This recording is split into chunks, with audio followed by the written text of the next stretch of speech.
We return again to our continuing series this week, Nigeria, Pain and Promise. Tonight, special correspondent Nick Schifrin looks at corruption in the oil-rich nation, from allegations against the former government down to the police on the streets.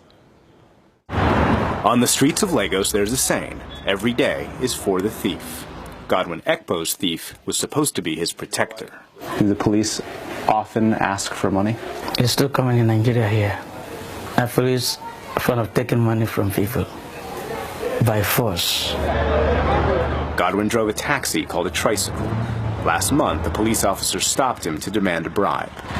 He requested for 2,000 Naira. That's about $10, what Godwin would have made working as a taxi driver that morning. So I said, I'm coming from the church with my family. He was with his wife and their 3 children. He refused to pay. All of a sudden, I heard a gunshot twice. And now went down, holding my jaw like this. And the blood was just gushing out. So the bullet came right through there? Right through here. The officer had shot him for refusing to pay $10. What gave him that audacity to shoot the gun to innocent people? We were not robbers. The perception has been that the police is corrupt. You can abuse the rights of the average citizen. Kemi Okinyodo studies police corruption. She says low salaries and a culture of impunity has led to this. 10,000 Naira. Videos on local media show police officers inside people's cars demanding money. Settle us. Just give us 10,000 Naira. The officer exhibits no shame. His victims reveal no surprise. This is the number of the ATM. This is the code. I don't have 25,000 Naira. Okay, I don't have more than 2,000. In Nigeria, this is daily life.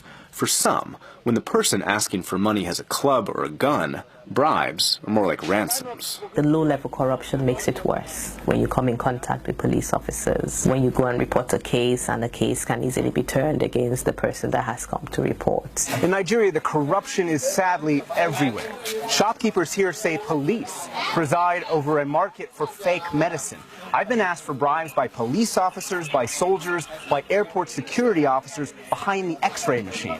In Nigeria, the cancer of corruption has been spreading for years. Often it starts in childhood. The Kuletu school in Bauchi State looks like many rural Nigerian schools. This is the second-grade classroom. No desks, no chairs, no pencils, no books. How can a student will sit on the ground, listen to the teacher attentively? Yes, they have the... Principal Musu Muhammad points out this is mostly not about poverty. The 2014 federal education budget was $2.4 billion. Muhammad accuses the government of pocketing money that's supposed to educate children. The selfishness of some of the leaders, I cannot say all of them, but some, they have selfishness. So this was built in 2009? 9, yes. He's been asking the local government to fix this classroom. The wind blew the roof off 6 years ago. So the contractor used this wood instead of the wood they were supposed to use? They're supposed to use 2x4, they use 2x2. The thinness of this wood, this is why the roof came down? That's it. That's it. So they're keeping a part of the money they're supposed to use for construction. That is true. And they're putting it in their pockets. That's it. That's actually what happened. And there's no follow-up of government. Is that because the government is in on it? That's it. That's the problem. Why is there not money coming to these schools? It's corruption from our leaders. Sylvester Yibis is a local human rights campaigner. He accuses government officials of theft. During their campaign, they will set all sorts of promises. When they come on board, they will do this, they will do that. But at the end of the day, they will lose our money to foreign countries. You might think a man who travels with people who call him king, who drives around with a police escort, and who rides in the back of a Rolls-Royce limo is a member of Nigeria's corrupt class. But Muhammadu Sanusi is one of Nigeria's most progressive voices. In Nigeria, there's no accountability at all. And that's why I think Nigerian corruption is worse than corruption in many parts of the world, because it's the worst type of corruption.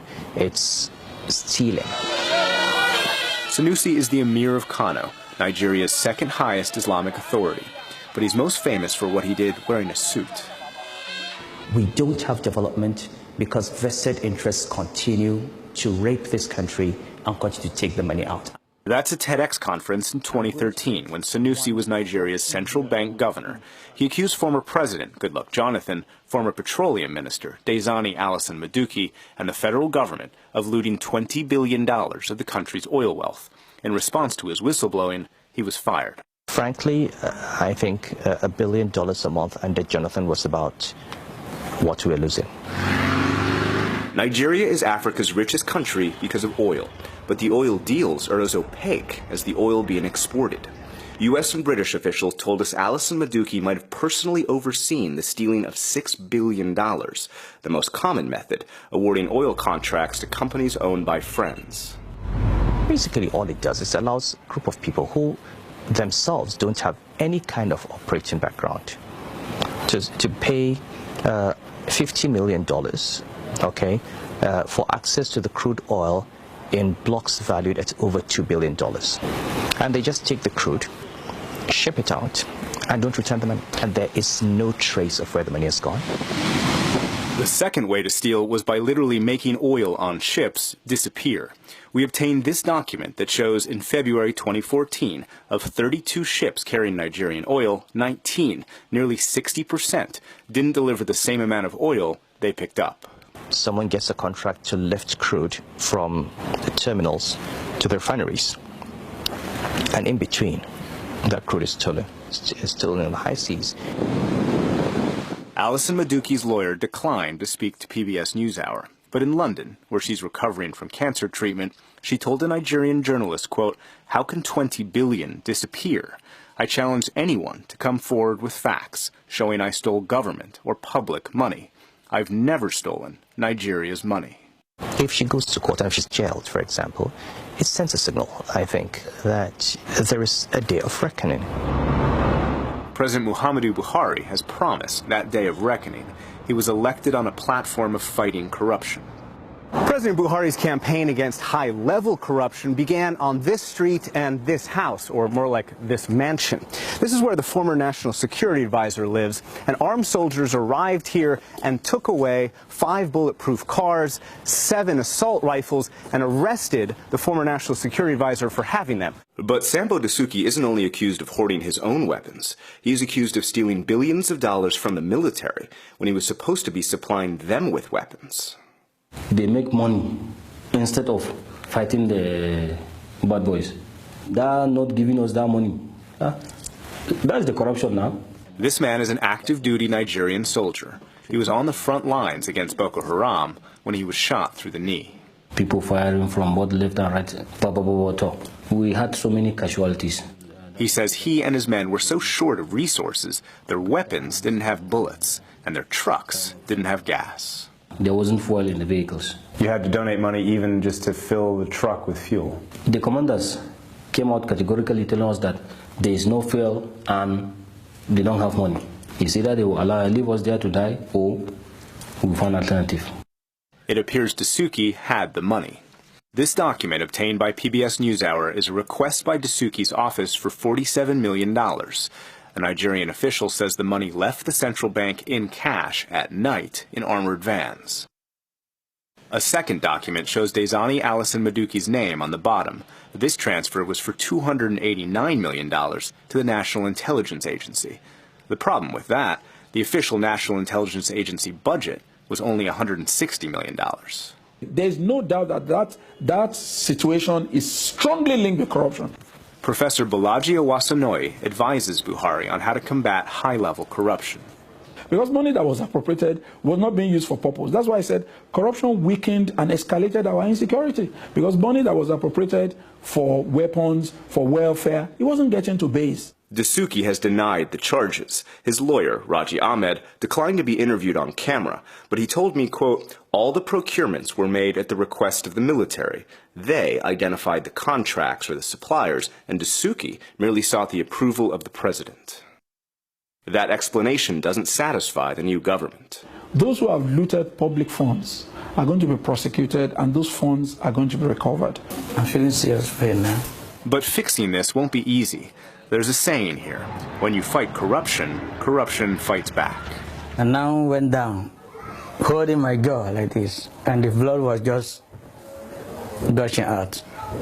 That's when I heard my children shouting, "Mommy is dying, Mommy is dying, Mommy is dying." I quickly stood up and went back to see my wife, and the blood was just pumping out. When I held her, I discovered that the bullet entered here and came out here. Godwin's wife had been nursing their newborn when she was killed because her husband refused to pay a $10 bribe. She cherished me so much, and my children, she loved me so much. Since my parents died and left me, my wife that was assisting me is gone.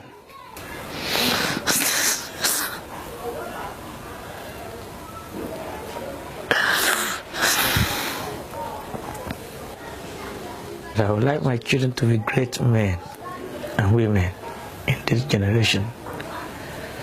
And I'm going to train them.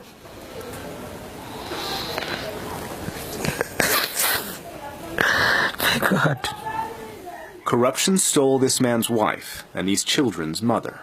It will keep stealing Nigeria's future unless Nigeria finds a way to change.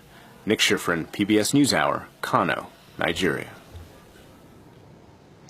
In tomorrow's final story, Nick will detail the abuse and mistreatment of gays in Nigeria.